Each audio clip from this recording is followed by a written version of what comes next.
Lately I've been looking back along this winding road to the old familiar markers of the mercies I have known. I know it may sound simple, but it's more than a cliche. There's no other way to tell you than to say God's been good in my life. I've been blessed beyond my wildest dreams as I go to sleep each night. And though I've had my share of hard times, by my side He's always stood through it all. God's been good.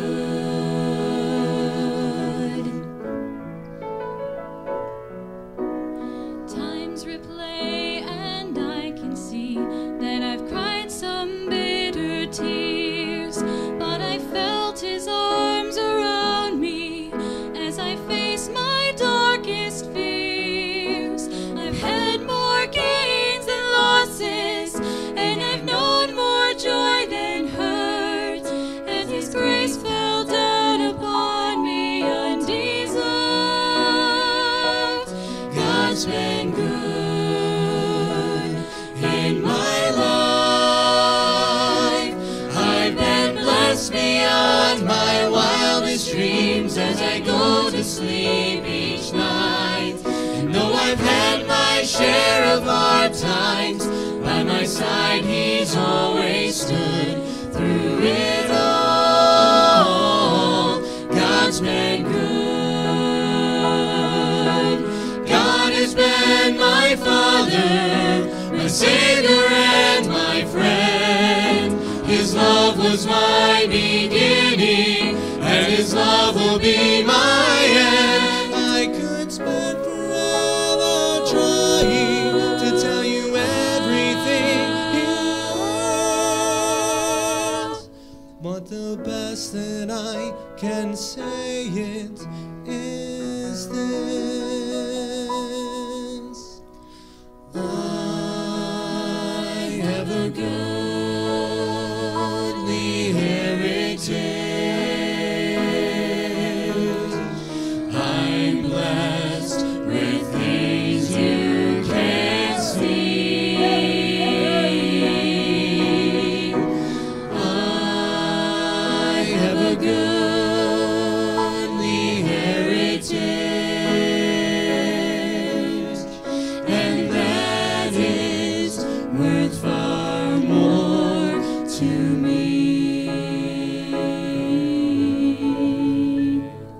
And through it all,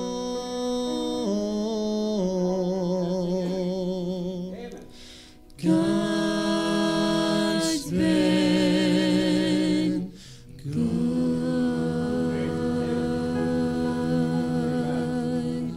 For God. Amen.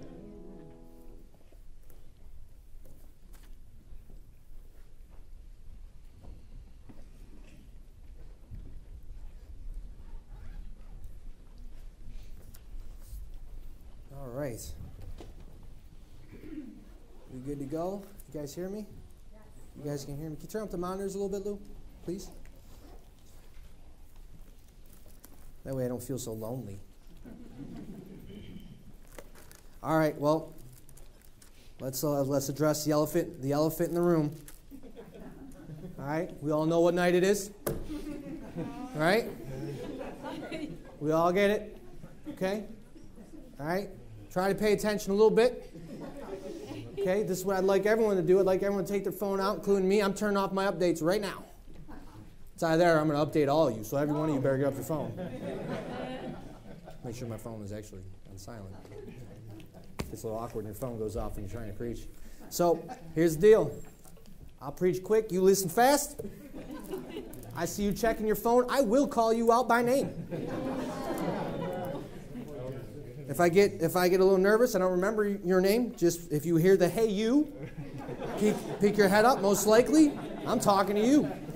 So we'll get out of here. But sometime. So my one brother texted me. I was joking with Mike. I said, we going to your house afterwards for the Super Bowl? And he's like, yeah. He goes, that's okay, that's great. And he goes, well, it depends on how long you preach. And then I was like, oh, okay, well, there's your first hint. Better hurry it up. And then my older brother Aaron calls me, which he never calls me, like ever, unless there's something really wrong that I did normally. And I'm like, hey, what's up? And he goes, hey, I just wanted to wish you luck with tonight, praying for you. I said, they paid you to get me to preach fast, didn't they? Jed and Micah, they did that. And he goes, it was Dad. I go, I knew it was somebody. And he started laughing. He goes, well, Jess, I'm a little short on money, but they did say that you would pay me. I'm like, so it doesn't make any sense.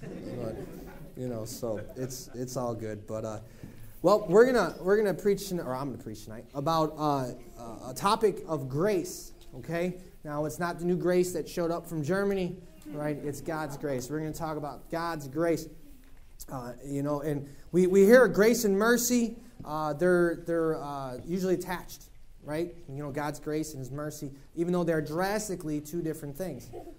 Let me ask you something. Are we owed grace? Are we owed it? No, right? Are we owed mercy? No, we are not. We are not owed either or. But they both are completely different. They're completely different. Completely different. We'll start off with the definition. Grace is favor. God's goodness towards those who have no claim on it, nor reason to expect it. It is divine favor. The principal manifestation of God's grace is in the form of a gift.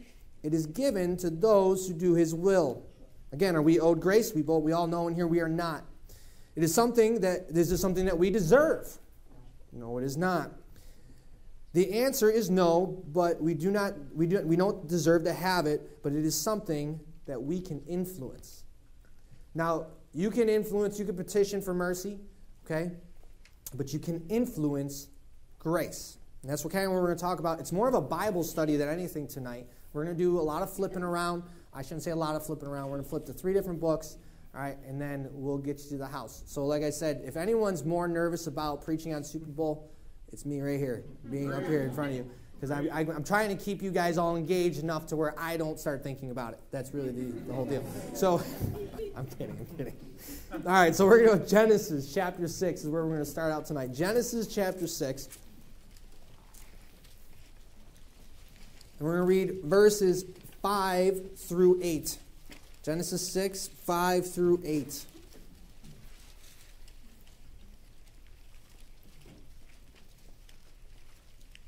And it says it in verse 5, and God saw that the wickedness of man was great in the earth, and that every imagination of the thoughts of his heart was only evil continually. And it repented the Lord that He had made man on the earth, and it grieved Him at His heart. And the Lord said, I will destroy man who I have created from the face of the earth, both man and beast, and creeping thing, and the fowls of the air, for it repenteth me that I made them. But Noah found grace in the eyes of the Lord. I want you to think about that. Think about being that singular guy. I want you to think about Noah. You're talking a world, now granted I understand the world was not populated how it is today. I understand that. But the odds of you being that single guy are still 1 in however many. Okay? The fact that He found grace in God's sight in that time was nothing short of a miracle. Now, the Bible says He found grace. Does that mean Noah was walking up a path one day through a jungle and he tripped over it, stubbed his toe on it, picked it up, and went, I found grace? Right? Was he mining it? Was he digging in a hole? And it showed up. Right? Think about it. How did he find grace? How did he find it? Well, the answer is in chapter 7. Look over just one chapter in verse 1. And the Lord said unto Noah, Come thou and thy house into the ark, for thee have I seen righteous before me in this generation. You know what Noah was doing? He was trying to do what was right before he got the grace. He directly influenced God's decision in that day and time because of his actions. Right? Now, we we look at it like almost at least in my frame of mind, maybe all of you have it in here. I know I didn't. But a lot of times I always fit grace and mercy together, right? And I thought they go, that's where they go. Grace and mercy, that's where they are. And when I started reading through all the verses with grace and mercy, and I was like, wow, there's a major difference. It's one thing when I do wrong and I'm begging God for his mercy. Why? Because I don't deserve it. But grace is different. Grace is different. Grace is something that is a reward that you get from him, even though we don't deserve it, right? We all know that. But what he's seeing you work. It's seeing you try to be righteous. He's seeing you dig in his word every day. He's seeing you try to do the right things. And he looks down and he says, that person's doing the right thing. That person's doing the right thing. Now, I'm sure, I'm not a theologian. I've never gone to, a school for this. I'm sure, this isn't even scratching the surface of grace. It's not even close. But the more I get into it, the more grace blows my mind. It blows my mind because it's much different from mercy. It really is. It's so much different. So much different. So we see that Noah, he found grace by doing what? By chasing God. Right? It's kind of like fasting in a way. Could you imagine how we fast? What are we doing? We're petitioning God. We're trying to get his attention. It's the same thing with God. When he's seen that, gave Noah that grace, he's seen that, hey, you know what? Noah is trying to live right. Turn your Bibles over to James chapter 4. James chapter 4. Now I call this the second stage of grace. Now I hope that I'm able to communicate this to you guys tonight. If you talk to my wife, not all the dots usually don't connect, and usually she has to try to fit the picture together where I'm trying to go with things, So unfortunately for you guys, she's not in this room. Otherwise, I could stop talking. She can interpret, and I could keep going. So James chapter 4, and we're going to read 5 and 6. Do you think that the Scripture saith in vain, the Spirit that dwelleth in us lusteth to envy? But he giveth more grace, wherefore he saith, God resisteth the proud, but giveth grace to the humble. Now, just like I believe with new levels, there's new devils in our Christian walk. I got new glasses. Just a side note, this is for free. I got new glasses, and I had no idea how blind I was until I just took those off. I had no idea that I'm blind without these things. All right, so as soon as I took my glasses off, I completely lost my train of thought and everything. Where was I? Oh, the second stage of grace. Now, just like as you rise in your Christian faith, I believe that the devil sends different demons after you, right? New levels, new devils, right? The higher you push yourself in this Christian walk, the harder the Satan's going to make it for you. So when I look at that, I think there's different levels of grace. I think when God puts you through some things, I think he's going to have to he has to deal out a certain amount of grace, especially if you're trying to be a Christian, trying to walk the walk and talk the talk, right? He's going to give you the grace you need to go through the trial that you're going to go through him, right? I think the being persecuted for being a Christian at work is much different, because you're a Christian, is much different than when God puts your kid through cancer. Right? The amount of grace that you're going to need to fit that trial is drastically different. So when I look here in James, I see that he giveth more grace to the humble. I want you to think of that. So you can go through your Christian walk. You can read your Bible. You can pray. You can be a good witness at work. You can do all sorts of things. And you know whose power you can do those in? You can do those in your own. I mean, let's be honest. You don't need grace for that. You can do it on your own. You can do it in the flesh. But you know what? If you're going to raise it to the next level, you're going to have to be humble. How many of you know a proud Christian, full of himself? You guys are all looking at me. Think of it, though. We all know that somebody else hates, and you're like, I can't stand that guy. He's just so full of himself. Drives me up a wall. He calls himself a Christian. course, then you should ever look in the mirror when you say that, but think of that, right? How can God give you the grace to bring you through the trials, to get you to the next level, because they're all interconnected, without you being humble?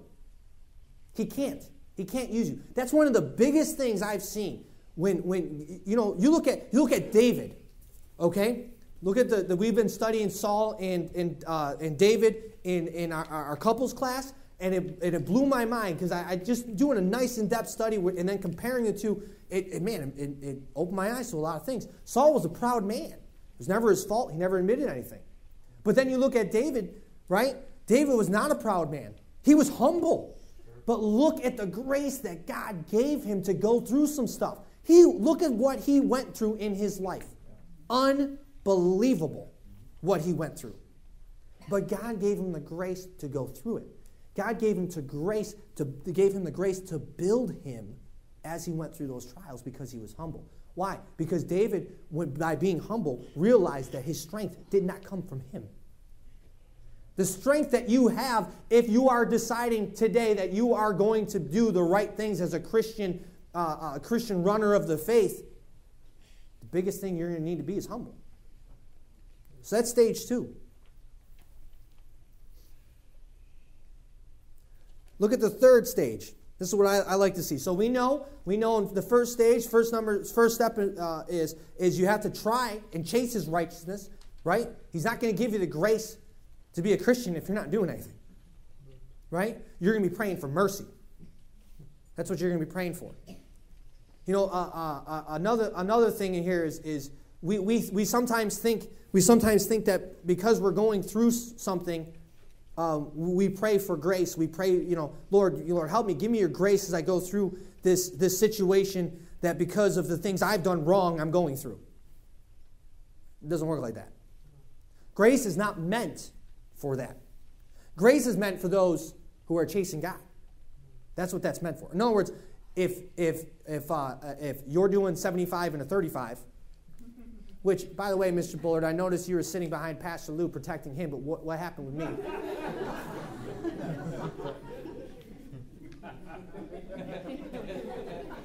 They used to tell me I was expendable when I was in Iraq.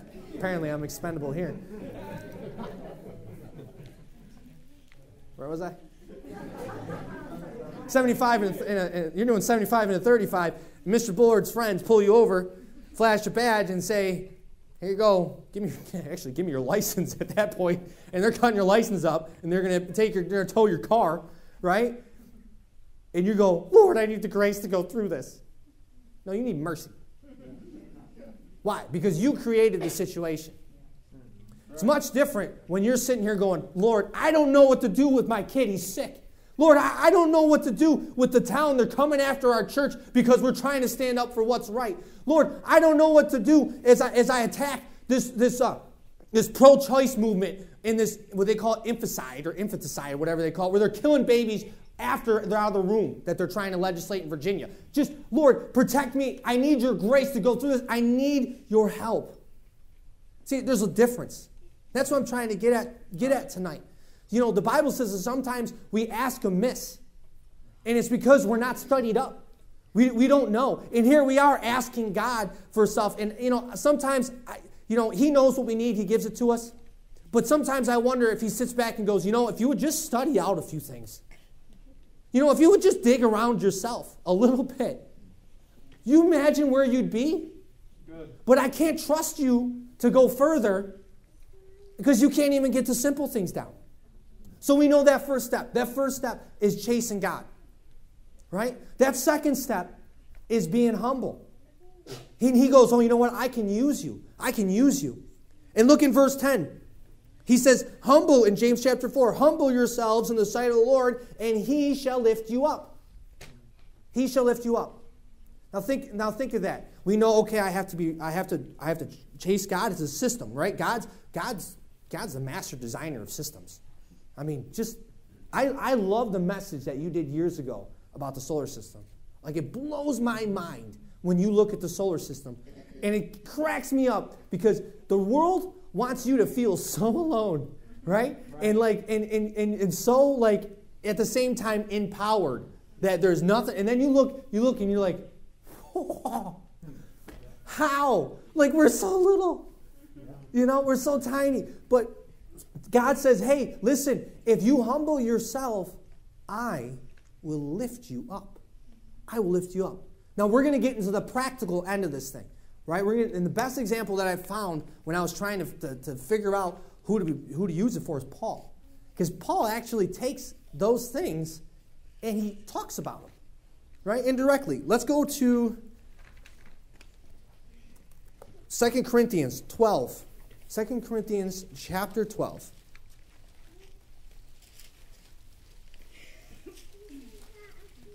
2 Corinthians 12, and we're going to read 7 through 9, and then what we're going to do is we're going to go back and we're going to kind of hit those verses, because each of them do different things.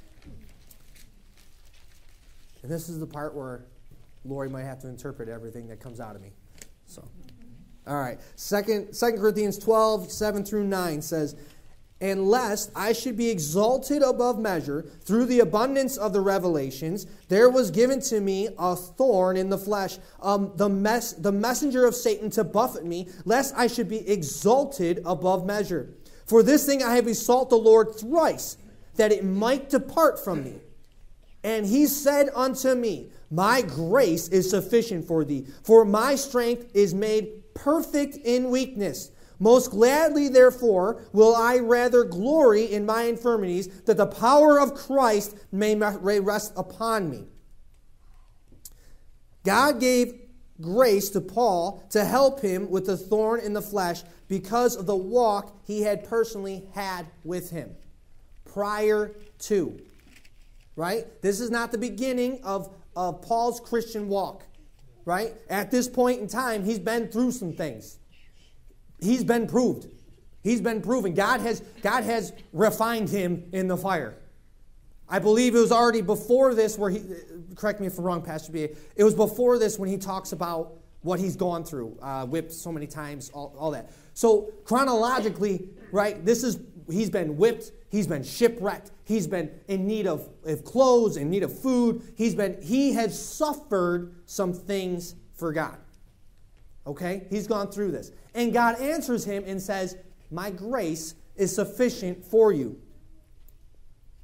In order to receive the grace of God, we need to be doing the work of God. Verse 7. We'll read that one again. "And lest I should be exalted above measure through the abundance of the revelation, there was given to me a thorn in the flesh, the messenger of Satan to buffet me, lest I should be exalted above measure." Paul understands that he was given a thorn in the flesh so that he would not get prideful. Look what he says. Read that verse to yourself. He says, I needed that so that it wouldn't be about me. That's what he's saying. So just like when we were talking in James, what does the Bible say? I will give grace to the humble. Now I'm going to scare you. I'm going to freak you out a little bit. You ready? God may give you a thorn in the flesh to help you stay humble. Think about that for a minute. Let that sink in. Let that sink in. How often, and I hope I'm not getting ahead of myself with saying this, how often do we sit there and we try and get rid of things and they're actually in your life to make you humble, to keep you where you need to be, to keep you where you need to be. Verse 8, "For this thing I besought the Lord thrice, that it might depart from me." Why did he beseech the Lord 3 times?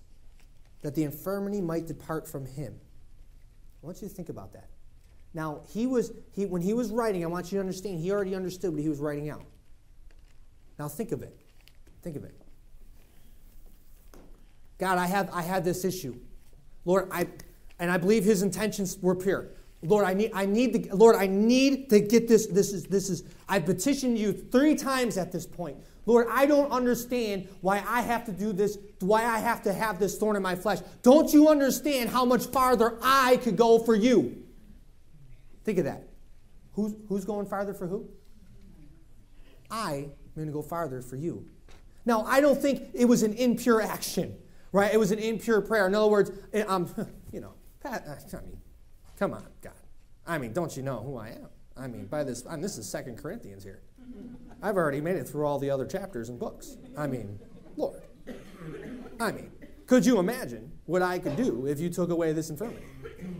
I don't believe that was his prayer in the least. But you know what?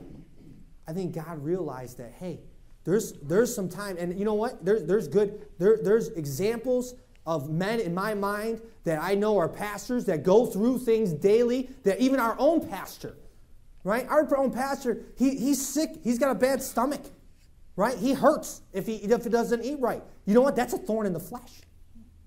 I want you to think, you wonder if Pastor Lou has ever thought in his mind, boy, man, I could do a lot more things if I wasn't so sick, if I wasn't in so much pain. Think about that. Think about that. You ever wonder if maybe he prayed to God and said, Lord, if you would just take this from me? I'm sure he did. I prayed that God would do that for him. Right? And you know what? He still has it. You know why? Because even though in our actions they may be pure at first, eventually you start thinking what? It's all about me. Because in reality, if God keeps you where you're supposed to be and has that thorn in the flesh that, yes, it's painful, yes, it's not the best thing for you, right, physically or mentally, and you hurt and you want to just get it going, you want it to go away, then you know what you realize? You realize that your Christian walk is impossible because of that infirmity that you're dealing with that thorn in the flesh. You realize it's impossible for you to be where you are at this moment unless it's His grace. Think about that. I'm imperfect. I guarantee you guys, there is plenty of men out here that would be better fit than me up here today. I have thorns in the flesh. I guarantee you, every one of you could look in the mirror and you don't even have to look in the mirror. Think in your brain for 2 seconds, and you know what? You got thorns in the flesh just like I do. There's no reason we should be where we are with the thorns in the flesh and the infirmities that we have except for the grace of God. Except for the grace of God. Verse 9. And he said unto me, my grace is sufficient for thee, for my strength is made perfect in weakness. Most gladly, therefore, this is Paul saying, most gladly, therefore, will I rather glory in my infirmities, that the power of Christ may rest upon me. Look at verse 9 again. Watch this second phrase. Or think about that second phrase. Answer this question. God's strength is manifested perfect in whose weakness? Whose weakness is he talking about? He's talking about yours. It's talking about mine. It ain't his weakness. He has no weakness. Right? So think about that. Verse 9. And he said unto me, my grace is sufficient for thee. For my strength is made perfect in weakness. He's not talking about his weakness. He doesn't have any. He's talking about your weakness. He's talking about my weakness. Now, not that God is sitting there, and I've said the illustration 100 times, is sitting there with the magnifying glass and on the anthill and just going, yep, there's Jed. That's not him. But why are we here? Why are we on earth? For his honor and his glory. Okay? So all these things fit together. This is what makes, I'm sitting in my office today and my head's going poosh, thinking of all this stuff. We, in order to honor God, because we're here for his honor and his glory, in the right way, where he gets the glory, he needs to be the strength in our lives. Because once we start to realize it's all about us, guess who it's not all about anymore? And then who's getting the honor and the glory? Not him. We are. See, all these things, they fit together. And they create the perfect energy drink for a Christian. And if we would just get a hold of some of these things, man, I was just sitting in my office today just reviewing what I was going to go over, and I'm just like, this is unbelievable. It's so simple, but it's so hard. Because, Lord, I get it. I do. I'm starting to understand that, you know what? His strength is manifested in my weakness. His strength can come through because I am weak. And the more I think, man, Lord, I can't get up in front of these people. I was really hoping like 50 people was going to show up tonight. It's nerve-wracking. I get nervous. My mind goes blank. You guys have witnessed that 2 or 3 times already. I get nervous up here. Pastor Winstead, he sang my song, right? I was joking around this evening with him. I says, can we sing that anxiety song? I told him it was a joke, and then he sang it. I was cracking up. I didn't know that song. But you know, if we would take that seriously and go, Lord, man, I am expendable. And I can't get up. I can't do these things. There's no way. Lord, look at the thorns that I have in my flesh. Lord, I'd love for you to take them away, but you know, I'm starting to understand that maybe I'm supposed to keep a couple of them.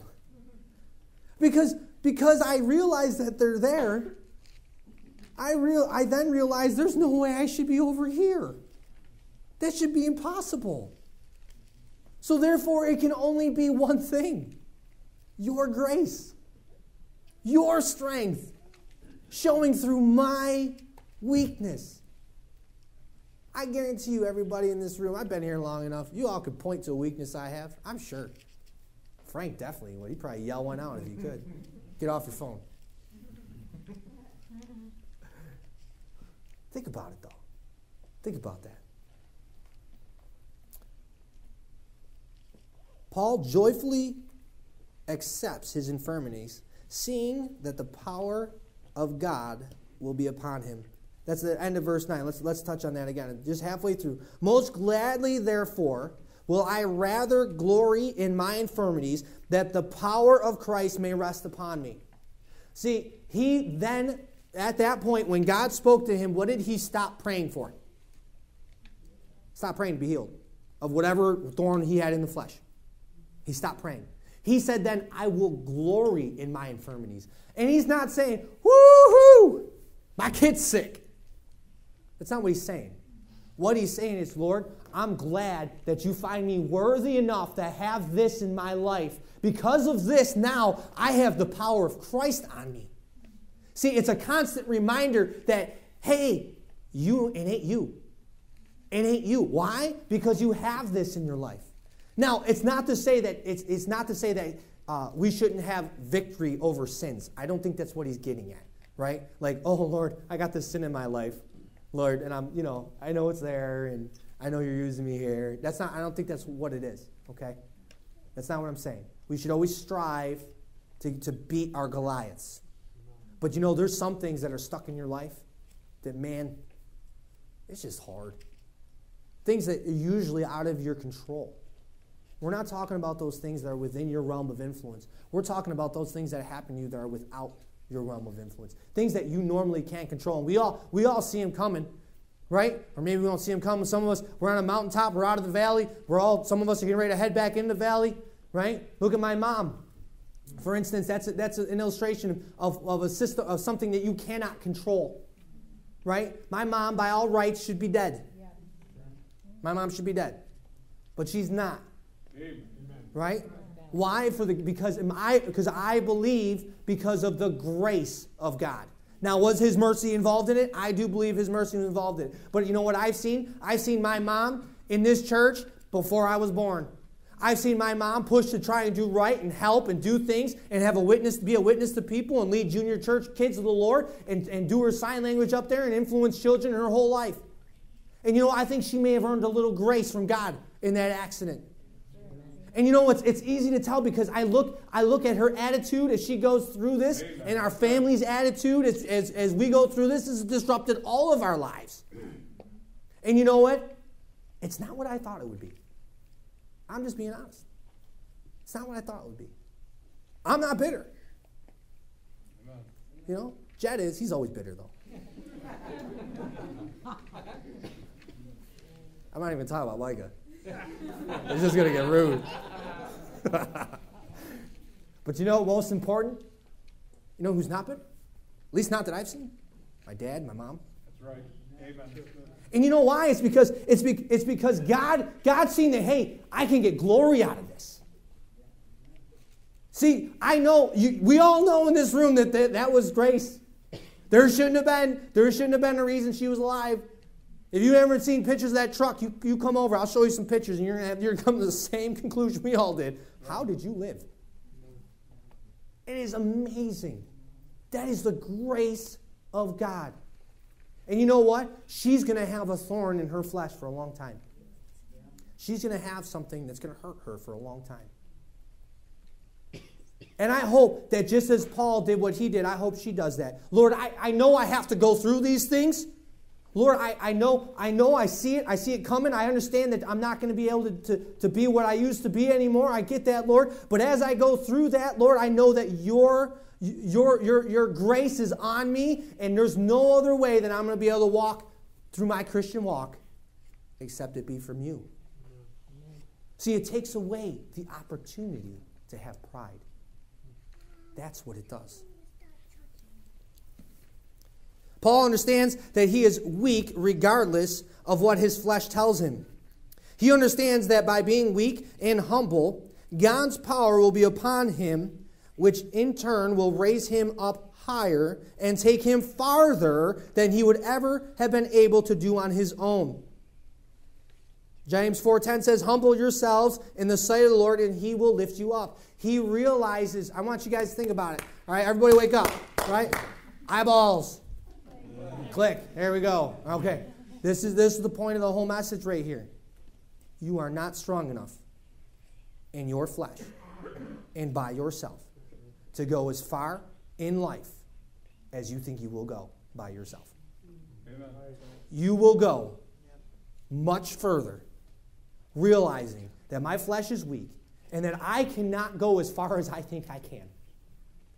If we all start out saying, Lord, I don't know what I'm doing. Lord, I'm just trying to go one step at a time through this life. Lord, take me. Take me wherever you want me to go. And I'll go. Because I know that without you, I'll never go as far as I think I'm going to go.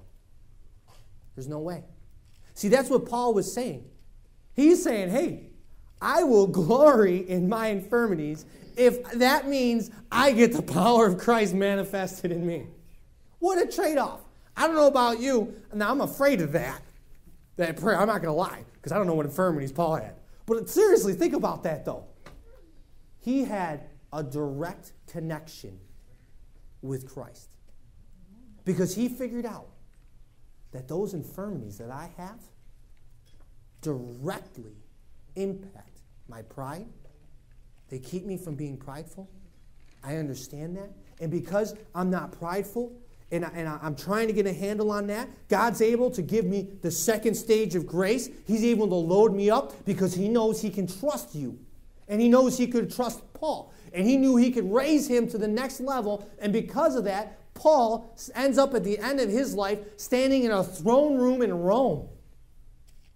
You guys ever track where Paul went in his life?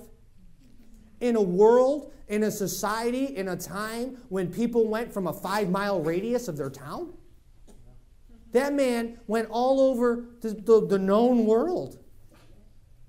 You get back when the English, when they were in power and they were sending out missionaries, their life expectancy was a couple of years. And Paul lived decades, traveling all over, going through everything he's gone through. Why? Because of God's grace. God took him further than anybody because of God's grace. Let's get personal. God designed all of us in unique ways with the foreknowledge that we were going to have to go through certain trials in life, just as Paul had to. So just as Paul cried 3 times to God to take away his infirmities, you may have done the same. Are we doing the right thing by asking God to take it away? I want you to think of that. We all have things and trials that we go through in life. We all have pain and suffering. Every one of us. Every one of us have things outside of our realm of control that impact us to a point where it takes us to our knees. Or we just try and muscle through it. Is our prayer to always take it away? I know mine was for the longest time. It really was. My prayer was, God, I don't understand why I'm going through this. Lord, I don't get it. I don't want to go through this. Why is everybody against me? You know, why does my superiors hate me at work when I'm only trying to help him? Why, you know, whatever I'm going through, Lord, take that away. Take it away. You know what I'm praying? Lord, make my life easy. Right. Talk about asking amiss. I was asking amiss. Lord, make my life easy. I don't want any issues. Lord, I don't want to grow. That's what I was saying. Imagine being God listening to me pray. Oh, Lord, I'm sorry. Talk about asking amiss. He's like, son, you're out in left field. What are you doing? And he had to take me through some more things to get me to the point and bring me to this study of Paul where I'm going, what am I asking for? Lord, take away my infirmity. Paul did it 3 times. You know what? I did a lot more than 3. How many times have you done it? I prayed lots to take away my infirmities. Lord, take away that problem that I have. Lord, help my mind. I need to think better. I need to think more positive. I got to stop being so negative. Lord, help me. I need more. Lord, take that away from me. And he's going, no, that's not why that's there. I want to use you. That's why that's there. I want you to go far for me. That's why that's there. Stop praying to take it away. It ain't going anywhere. You're going to have to deal with people that don't like you. You're going to have to deal with this issue and that issue. You're just going to have to deal with it. Because I want to take you somewhere. But here's the key. It's because he wants to take us somewhere. It's not because I want to go somewhere, even though I do. But I know I will, just like Paul, I will never go as far by myself as what I will trying to glory and honor God. Should our prayer be, Lord, give me your grace as I go through this battle? Lord, I can only make it through this by your power and might. Lord, work through me so that others may see you. Because just like I talked about how everyone in here who's been around some time can look at me and they could judge me. Right? You can say whatever you want. He's got brown eyes, he should have blue. He has no hair. His beard's uneven on the left side. His ears aren't on the right height. One's higher in his head than the other. Right? You can say whatever you want. And you know what? You know what? Everyone you could think too? You shouldn't be behind the pulpit. Right? We could be. We all could say that. I shouldn't be behind the pulpit. But there's one thing. There's only one reason that I am. And that's God's grace. It's God's grace. It's nothing that I could have done. Right, Ben? You know what, Ben? You ain't qualified to be behind the pulpit. You ain't, are you? I agree with you. You can say the exact same thing to me. And you know what? I agree with you. I do. I know a little bit about Ben's past. Most of you in here do. I remember Ben on Babcock. I remember his mom chasing down the bus and asking if she'd come to church. I remember that Bible study that you walked out of. I remember a lot. And you know what? If it weren't for God's grace,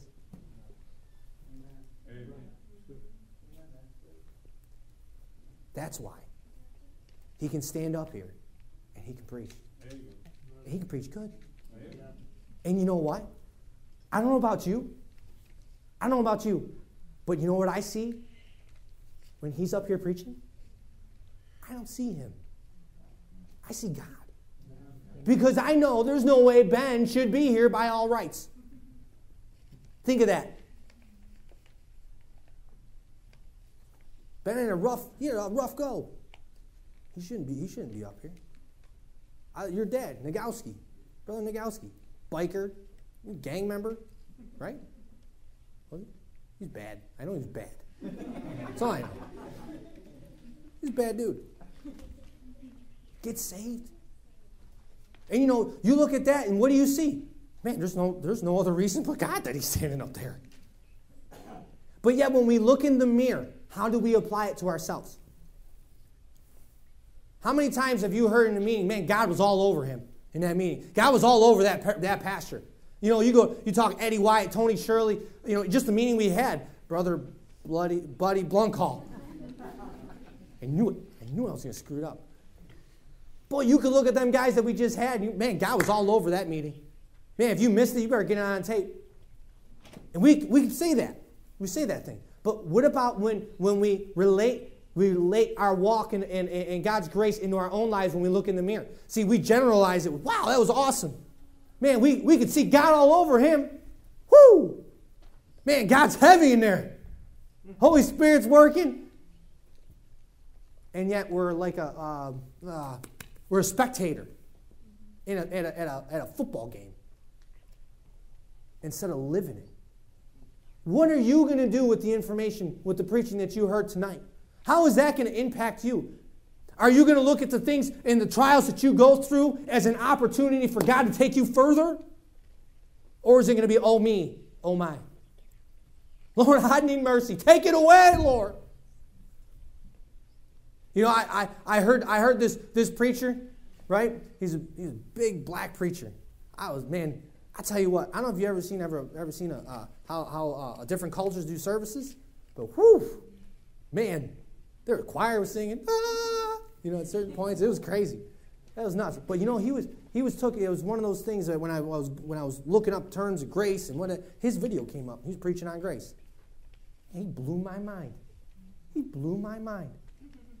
And he sat there talking about, we sit there and we go, Lord, I can't take this. Lord, I can't take this infirmity. And you know what he says? God says, I designed you. You're like a bridge. And you go, but the weight's too heavy. I can't take any of these cars coming over me anymore. All these issues, these trucks run over me and they hurt me. And he goes, you know what?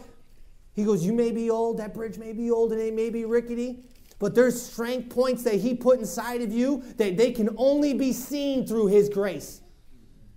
And he designed you to take more than you ever know. That was a good analogy, man. It blew my mind. These bridges that get constructed, if they could think, do you think they know what exactly they could handle? I don't. It's a bridge. Yeah, sure, them light cars come back and forth. Sometimes some heavy trucks come. And they bow. They don't break. Because there's strength built into them that's only magnified by the weight that's carried on top of them. That strength is only magnified by the grace that God gives you to go through the infirmities and the problems that you have in life. I'm not saying don't pray to get better. I'm not saying don't pray for your sick child. I'm not saying don't pray for the man at work that disdains you and hates you. Boy, what I'm saying is change the way you pray. Think about that. Instead of it saying, Lord, I'm not praying that you take this away from me, but Lord, I'm not sure what your plan is, but I know you're going to get the glory out of it. Lord, use me as I go through this situation. I know that all things work together for good, that them that love the Lord. I know you promised that. But Lord, as I go through it, Lord, man, get the honor and the glory because I can't go through this anymore without you. This hurts. It's no fun. And you might end up being like Paul, halfway through, towards the end, where you say, you know what? Lord, there's no way that I should be here right now. Thank you for letting me go through that. Because I shouldn't feel the way I feel right now. I shouldn't have seen this situation turn out the way it's supposed to turn, right? We've all had those situations where you just know it's God, right? You know it's God. And we usually thank Him for going through it a little bit. But do we ever thank Him for the infirmity itself? Like we say, Lord, thank you for getting me out of that. Lord, thank you for going through that with me. But do we ever say, Lord, thank you for letting me go through that? Because through that, you've taken me down a path I could never imagine. You know, I don't know where God's going to take us all in our lives. You know, we recently went through a lot of changes in this church. And I was wondering how we were going to come out, to be honest. I really was. We came out good. God took us through some stuff. We had a lot of people move on. Core people. You know, my heart goes out. I miss them. I miss Pete. I miss Alicia. I miss the rest of them. I miss them all. And you know, we had to go through some stuff. And I look and go, wow, man, this place is full. I don't even want to say the word building project. Pastor Lou might get the wrong idea. I don't know where God's going to take us, but I know He'll take you further if you trust His grace and we stay humble. You go anywhere He needs you to go. Just be along for the ride. That's the key. You know, look at these old men of God. You know what they say? I don't know where I'm going. Man, we're just along for the ride. And I was confused by that for the longest time. And then I started realizing that, you know, these guys, just meetings come up and things come up and they're flying all over the world helping people. And it's because God's working that plan and they're just along for the ride. And they know they don't have any right to be in the position they're in. They know that. But they learn to trust God's grace. What are you trusting in tonight? What are you doing? Wish I could answer it for you. You got to answer that. You got to look in your own heart. Are you trusting in yourself? Are you even on step one? Are you even chasing God? Are you even trying? Are you doing it yourself? Step two, are you trying to do it but you're prideful? 3, are you just trying to get rid of every infirmity and every problem you have so you can live the best life with no issues? I don't know. Think about it. Let's pray. Lord, I thank you for allowing me to stand behind your desk, Lord, preach to your people. Lord, I pray that we get a handle on grace. Lord, it's so important that we do things the right way. Lord, that we use the infirmities that you've given us as an opportunity to show you in our lives, to show the lost, to show our other Christians that you're there. Lord, I know that through those things, Lord, you're not just showing the lost and showing the others around us that you are all-powerful, Lord, but you're also taking us to the next level. Lord, in order for us to go to the next level, we're going to have to go through some pains. We're going to have to go through some suffering, Lord, and that's okay. Lord, help us to know that you're involved in it and to see you in every step of the way. Lord, I believe that when going through those things, you show yourself to us. Lord, we love you. We thank you for everything you've done for us. In Jesus' name, amen. Why don't we